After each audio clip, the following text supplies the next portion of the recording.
څنګه چې موږ انډیکیټرز باندې خبرې کولې تېره ویډیو کې موږ انډیکیټرز عمومي او تشریح درلودله نن هم یو داسې انډیکیټر باندې خبره کوو چې زیات استفاده لري او زیات خلک البته په غلطه طریقه استفاده کوي یعنې پوهېږي پرې نه صحیح څه حده پورې چې چا ورته ویلي دي هماغومره یې دماغ ورته کلیر دی د هغه په حساب باندې نور صحیح طریقې سره چې څنګه دا استفاده کیږي څه معنا لري چیرته موږ ته ښه فایدې راکوي دې مدلای سر صحیح نه ده خلاص نو هغه انډیکیټر موږ سره کوم یاد ده والیوم په نوم یو انډیکیټر ده والیوم یعنی کله هم چې ته ټریډینګ کوې ټریډینګ ویو کې اوسې که خپل باینانس اکاونټ کې اوسې باید ته والیوم یوزج ولري والیوم خلک داسې فکر کوي دلته دا کینډلز وینئ دا شنه کینډلز یو بارس چې کوم دي او سره دي که نه دا داسې خلک فکر کوي چې کله دا شین ډېر جیګ اوسي د دې پرایس ډېر جیګ روان ده او یا که سور ډېر زیات اوسي د پرایس یعنی زیات لاندې راغلی ده اول خو دا خبره ټوله غلطه ده داسې دا نه اول سوال به زه تاسو نه وکړم پکې چې کله هم دا پرایس وینئ تاسو انډیکیټر دا والیوم چې کله دا دلته ډېر شین شوی ده دا ګورئ دلته دا انډیکیټر شین ده زیات د دې معنا به شی تاسو په نظر باندې دا ماته کمنټ کې وایي که پوهېږئ ډېر ښه که نه پوهېږئ ګورئ خلک فکر کوي چې کله هم دلته دا شین کینډل ډېر جګ وسي مطلب چې دلته خرید ډېر زیات شوی ده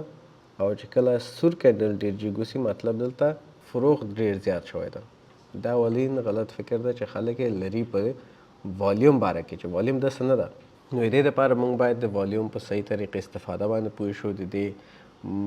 مهم اوسېدل باندې پوه شو څونه موږ ته مهمه ده د دې فایدو باندې موږ باید پوه شو څونه فایده لري موږ ته که ته انټراډے ټریډر یې که ته سوینګ ټریډر یې که ته لانګ ټرم انویسټر یې هر یو کوې ته باید والیوم باندې پوه شئ او والیوم استفاده باید ولري خپل ټریډینګ کې یا خو وربله هم باید تاسو پوه شئ چې کله د پرایس نه بعد چې کله ته پرایس ایکشن او پرایس موومنټ برابرې ټرند پیدا کوي پرایس نه بعد دویم چې کوم ډېر امپورټنټ شی ده په او مهمه شی ده په ټریډینګ کې دا والیوم ده یعنی دونه مهمه ده چې دې باندې باید 100% پوه شي یو دفعه نه دوه دفعې نه درې دفعې نه څو دفعې مې ویلې چې دا باید ځان په پوه کې والیوم باندې نو په دې ویډیو کې والیوم څه شی ده څنګه دا موږ پریډکټ کوو یا پوه شو پې او څه فایدې لري دا ټول به موږ له خیر سره کور کوو ورو ورو مخکې ځو پې اصل کې د والیوم مقصد څه ده والیوم مطلب څه ده والیوم مطلب دا ده چې په یو وخت کې مشخص وخت کې په یو مشخص کاین یا په ټیکنالوژي کې څومره خلکو انویسټمنټ کړی دی څونه خلکو شیرز اخیستي دي او خرڅ کړي دي اوس دلته دوه سواله لرم زه اول سوال دا ده دلته بعضې خلک وایي کله کله بایرز زیات اوسي او سیلرز کم اوسي صحیح ده یعنې چې یو شی زیات خرڅېږي زیات اخیستل کېږي بخې او کم خرڅېږي دا خبره دلته غلطه ده یو شی په کرپټو کرنسي کې څونه چې خرڅېږي او بل نفر اخواته شته ده چې هماغومره مقدار بیرته اخلي دا نه ده چې دا زیات خرڅ شو او دا زیات واخیستل شو یا څه رقم ته هم چې تاسو وایئ نو داسې نه ده څونه چې خرڅېږي هغومره اخیستل کېږي دا والیوم دا مطلب نه ورکوي والیوم دا مطلب ورکوي چې څومره مقدار اخیستل شوي دي والیوم چې شته وایي اوس دا موږ څنګه پوه شو چې والیوم د دې څو ده اوس که یو نفر یو شیر خرڅوي اخواته بل نفر یو شیر بیرته اخلي د دې والیوم به څه وي د دې والیوم همدغه یو ده دوه نشي کېدلی چې دا هم جمع کړي هغه هم جمع کړي او دوه یې کړي که 1000 شیر څوک خرڅوي 1000 شیرز اخواته بل نفر اخلي د ده والیوم هم 10,000 ده 20,000 نشي کېدلی نو دلته چې کله دا والیوم که والیوم خبره اوسي که نه جګېدل او ټیټېدل دې ځای کې وګورئ دا والیوم کینډلسټیک نظر په دې کینډلسټیک باندې سایز غټ ده صحیح ده که نه مګر دلته والیوم سایز که وګورئ نظر په دې والیوم سایز باندې دا والیوم سایز کم ده باوجود دې چې دلته والیوم کینډلسټیک وړکی ده مګر والیوم یې غټ ده نو دې باندې باید پوه شئ چې دا والیوم دا مطلب نه ورکوي چې دلته پرایس ډېر جیګ تللی ده او که سور اوس یا پرایس ډېر ټیټ راغلی ده داسې نه ده څومره انویسټمنټ څومره پیسې دلته انویسټ شوي دي هغه تا ته ښیي دلته دغه دوه مهم سوالونه ول د والیوم باره کې چې باید تاسو پې پوه شئ چې څه رقم ته څه معنا ورکوي دا والیوم او استفادې ته ورو ورو راځو موږ چارټ کې هم استفاده کوو او بل په مقصد باندې هم پوهېږو چې کله والیوم د طریقې نه موږ د خپل پرایس چې کوم ده دا پریډکټ کړو چې دا به کومه خواته ځي اوس د والیوم فایدې ته راځو چې والیوم موږ سره څه فایده لري والیوم دا فایده ده چې موږ ته مثلا که چیرې ریګولر بیسس باندې دلته که تاسو وګورئ داسې نارمل چې څنګه روان ده دې ځایونو کې که چیرې 10,000 والیوم ده، که چیرې دا والیوم دې ځای کې راغی او وده کتو چې دا والیوم 20,000 ته لاړو، نو حتما څه خبره شوې ده، کوم چینجز راغلی دي، کوم فرق راغلی ده چې نارمل ورځو کې والیوم دونه او یو دم والیوم جګ شو، نو حتما دا پرایس کې یا د ټکنالوژي کې کوم نیوز راغلی ده یا کوم داسې ټرنینګ پوینټ راغلی دی چې د دې کاین ویلیو زیاته شوې ده. نو ځکه دا والیوم دلته چې کله زیات شو، نو مطلب دا ده چې انویسټرز دلته زیات دي. چې انویسټر زیات دي نو د پرایس اکشن کې زیات موومنټ راځي، یا پاس طرف ته ځي یا لاندې طرف ته، هر طرف ته چې دویمه خبر دا ده چې د والیوم طریقې نه مونږه پرایس نشو معلومولی چې دا جګ ځي او که ټیټ ځي، دا نه معلومیږي ته نه، خو کومک کوي دا کومک کوي چې انټرست د کله پیدا کو ته کولی شي په اسانۍ سره پیدا کړي چې اوس کومې خواته موومنټ کېدلی شي. اوس که راشو مونږه اول خو دا والیوم کوم ځای نه مونږ راوړو، دا والیوم دلته نه اوسي، والیوم ته مونږ راشو، دا به کینسل کو، د tradingview.com ته چې راغلی خپل اکاونټ د لاګین کو، دې ځای کې که تاسو راشئ انډیکیټرز باندې به کلیک کړئ، دلته به ولیکئ والیوم. نور هم ډېر انډیکیټرز شته دي، نو مونږه دغه یو والیوم په کار ده، کلیک وکړو، دلته مونږ سره والیوم راغی. اوس د والیوم انټرست پیدا کول څه رقم ته دي، مونږ څنګه پوه شو چې دا والیوم کوم ځای کې زیات شو کوم ځای کې کم شو. دلته والیوم مونږ سره ښکاري چې جګ شوی ده او ټیټ شوی ده، نارمل دی هر رقم ته چې ده که نه. مونږ یو بل اسانه طریقه لرو که مخکې تاسو خیال اوسي، دغلته که تاسو وګورئ، دلته مونږ د والیوم سیټینګز ته راځو. سیټینګز کې مونږ والیوم ایم ای چې کوم ده دا ټیک کوو. والیوم ایم ای مطلب مووینګ ایوریج د والیوم چې نارملی څومره خلکو انویسټمنټ دی کې روان ده. خلاص دلته چې راشئ وګورئ والیوم چې کوم ده څونه ده 35,412 کې، دغلته ماته ښکاري، دلته لاندې دلته چې راوړم اوس خرابېږي. اوس چې زه دا والیوم څونه ده 66,300، د خلکو انویسټمنټ څونه ده، انټرست څونه ده 49,000. نو همدې دپاره که تاسو دلته وګورئ ایوریج نه د مونږه انویسټمنټ په بیټ کوین کې کم ده د خلکو. او بل مووینګ ایوریج نه څه معلومیږي، کله هم مووینګ ایوریج چې مونږه ایم ای کراس کړله، مطلب مووینګ ایوریج وبخئ چې کله دا والیوم د مونږه مووینګ ایوریج کراس کو، دې ځای که تاسو وګورئ فعلا کراس نه ده، صحیح ده، دې ځای کې مووینګ ایوریج روان ده، مګر د مووینګ ایوریج نه والیوم لاندې روان ده، دا یا به برابر روان اوسي یا به ورو ورو چې کوم ټرند باندې روان ده په مخه ټرند باندې سي. چې کله دغه ځای کې مونږ راشو، دې ځای کې تاسو وګورئ والیوم یو دفعه کراس شو د مووینګ ایوریج نه، بیا کراس شو، نو بیا چې ورو ورو کوم کراسېدو حالت روان شو، نو پرایس دونه جګ لاړو، صحیح ده. دلته که اوس مونږ راشو والیوم ته، دې ځای کې که تاسو وګورئ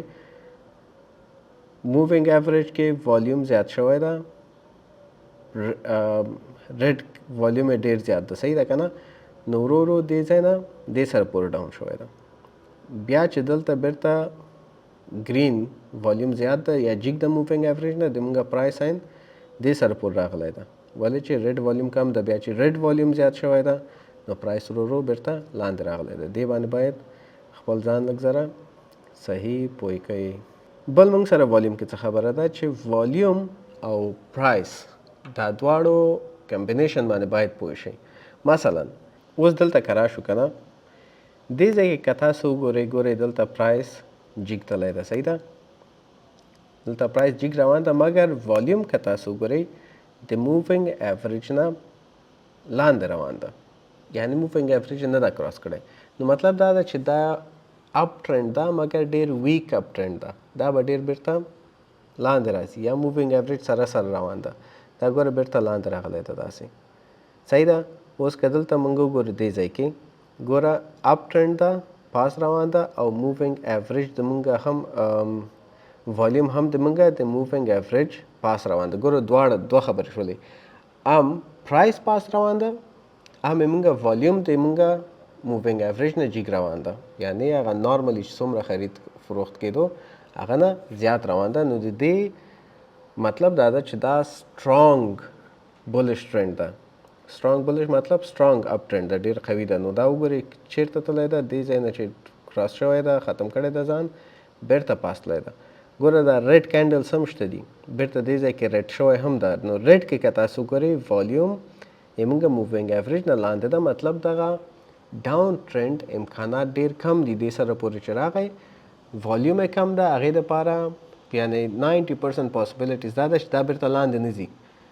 بیرته پاس طرف ته زور کوي ډاون کې که راشو مونږه دلته وګورئ تاسو ډاون را روان ده او دلته والیوم هم د مونږه مووینګ ایوریج نه زیات ده ګوره ډاون کې مووینګ ایوریج زیات و نو مطلب چې دا ډاون به راځي ګوره څومره ډاون راغلی دونه ډاون راغلی مګر د هغې دې ځای پورې چې را روان ده د دوی والیوم د مووینګ ایوریج نه لاندې ده چې کله مووینګ ایوریج نه لاندې و مطلب چې دا دونه قوي نه ده لاندې هم راځي خو یو حده پورې به راشي درېږي دې ځای کې ټرنینګ پوینټ و لاړو بیا بیرته خپل اپ ټرینډ طرف ته اوس که راشو دې ځای کې ګورو ګوره ډاون ټرینډ روان ده صحیح ده دلته یې مونږه والیوم د مونږه مووینګ ایوریج نه چې کوم ده پاس ده یعنې مووینګ نارمل ایوریج نه جګ شوی ده زیات نو دا عموما امکانات زیات ده چې ډېر لاندې راشي دې سره پورې راغلی ده 18,000 ته راغلی څونه 39,000 نه 9,000 نه 18,000 پورې راغلی ده څلور سیناریوز دي پرایس او والیوم که چیرې پرایس جګ روان و او والیوم هم جګ روان و د مووینګ ایوریج نه مونږه نو مطلب چې دا ډېر سټرانګ اپ ټرینډ ده دا نور هم جګ ځي دوم پرایس جګ روان و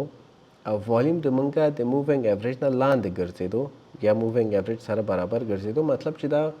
ډېر کمزوری اپ ټرینډ ده یا بولش ټرینډ ده دا ډېر زر ختمیږي دې باندې به خپل ځان نه غلطوئ او نه داسې شي چې پورکې بند پاتې شي او تاسو فکر کوئ چې دا جیګ ځي هلته یې واخلئ او هغه بیرته ډاون راشي دوه سیناریو شول اپ ټرینډ کې ډاون ټرینډ کې هم همدقسې ده کله چې ټرینډ یا ډاون ټرینډ کې روان اوسي پرایس او والیوم یې مونږه د مووینګ ایوریج نه جیګ اوسي مطلب دا ده چې دا ډېر سټرانګ ډاون ټرینډ ده دا نورم هم زیات لاندې راتلی شي کله چې پرایس ډاون رواني او والیوم د مونږه مووینګ ایوریج نه هم لاندې رواني یا مووینګ ایوریج سره برابر رواني